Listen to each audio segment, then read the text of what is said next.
A bit of bad breaking news as Todd Cantwell has suffered a Rangers injury hammer blow as Michael Beale reveals playmaker layoff after knee issue. And I think this must be the same knee issue that came to fruition against Celtic when him and Maida collided in the box. Never a penalty, by the way. I think you're claiming that to be a penalty. I think it's a bit desperation, wee bit of desperation in there. But he is out, and I've already uploaded the preview. But to be honest, right, we're taking on St Johnstone.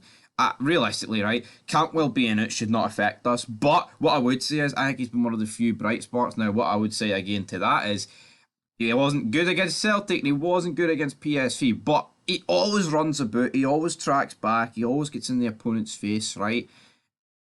We need that. You need that in a team. You need someone to constantly run about. I think him and Ras can do that. Like, there's so many times you watch us this season and everyone just sits back. Like, not everyone, obviously I've mentioned these two, but the likes of like Dessers, or even when we make a couple of subs, the guys that come on don't do any pressing. It's like, that's what you need, that's what you want, to force your opponent into making mistakes. But I mean, I guess if there's good news to this story, it looks like it will only be for a month. Michael Beale has revealed that Todd Cantwell is set to miss the next 3 or 4 games. So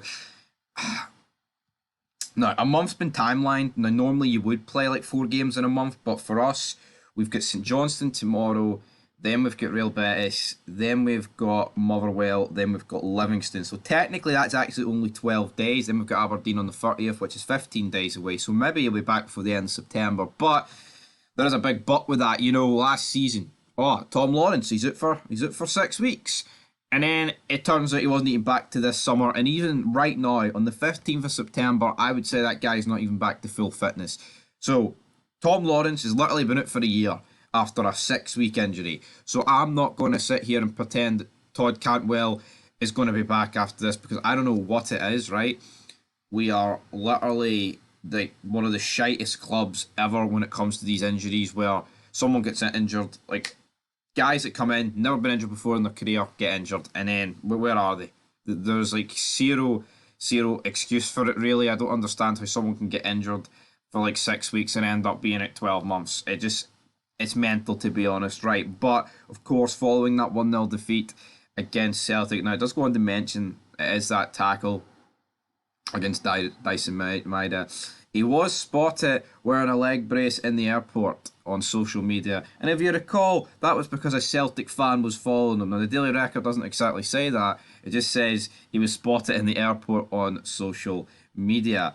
But ahead of the clash with St Johnstone, Beale also noted that Kieran Dyer would remain on the sidelines. We knew that because he wasn't included in the Europa League squad. So, but then saying that, he probably knew the same about Cantwell and included him in the Europa League squad. So, will Kieran Dyer be put back into the Europa League squad once he's back? I mean, I wouldn't bet money on it. I mean, I don't think there's nothing really guaranteed about that, to be honest. That's what Beale said. He said, the strongest team will play the next game. Tom Lawrence is now fully fit. Roof is in a really good place. Unfortunately, Todd Cantwell will miss the next 3 or 4 games, and Dyer will also miss out. Cantwell has an issue with his knee and a challenge towards the end of the game. He should be returning in 3 to 4 weeks. Kieran Dyer... See, he's saying 3 to 4 weeks, so why is people saying 3 to 4 games? Come on, man. Even this article said 3 to 4 games, so we're looking at a month. Let's be real. Kieran Dyle's now back jogging and should be 3 or 4 weeks away also, so it's about the same for him. Beale said that the strongest team will play the next game, right? And of course that is against St Johnstone. Now, what? Does that mean Dessers is going to play? Because that's all he's done this season. Play Dessers. It needs to be Danilo, Beale. Honestly, see come, what time's the kick off? 12:30? See come 11:30, and if I see Dessers up front and some other usual fucking shitey customers, man, I'm not going to be happy. Now, I think Lundstrom should start, because he was really good away against Ross County. In fact, Cantwell's out kind of makes that more of a gimmick, but I really, really hope, right, Roof, for me, starts. He was good against Ross County. Get Danilo on, man. Because, I tell you what, Danilo missed that great chance against Servette, and he missed, I guess you could say he missed that chance against, a few chances against Celtic when he came on. But I think Dessers has absolutely missed a couple of clear-cut chances, a load of them. So for me, I think Danilo's got to start. I don't see anybody in this entire fan base actually wanting Dessers to start over Danilo, so that tells you something, guys. But anyway, that is your early morning news because Todd Cantwell has suffered an injury. Hopefully, he'll be back soon. But until next time, peace.